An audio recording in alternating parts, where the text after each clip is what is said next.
Taarifa kutokea Ikulu. Leo Aprili 24 mwaka 2026 umefanywa uteuzi na Rais wa Jamhuri ya Muungano wa Tanzania Dr. Samia Suluhu Hassani amefanya uteuzi na kumpangia kituo balozi kwa mujibu wa taarifa iliyotolewa na Katibu Mkuu Kiongozi Balozi Dr. Moses Kusiluka. Uteuzi na kupangiwa kituo balozi ni kama ifuatavyo. Mhandisi Peter Philip Mswalyanda ameteuliwa kuwa mkurugenzi mkuu wa Mamlaka ya Mawasiliano Tanzania TCRA. Kabla ya uteuzi huu, mhandisi Mswalyanda alikuwa mtendaji mkuu wa mfuko wa mawasiliano kwa wote UCSAF.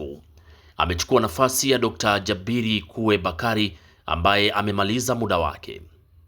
Uteuzi wa pili ni Dr. Jabiri Kuwe Bakari ameteuliwa kuwa mkurugenzi mkuu wa Mamlaka ya Usafiri wa Anga Tanzania TCAA.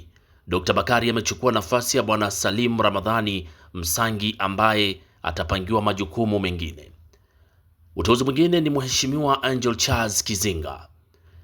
Mheshimiwa Angel Charles Kizinga ameteuliwa kuwa mshauri wa rais masuala ya jamii na Balozi Mohobare Holmes Matinyi amepangiwa kuwa balozi wa Jamhuri ya Muungano wa Tanzania nchini Algeria.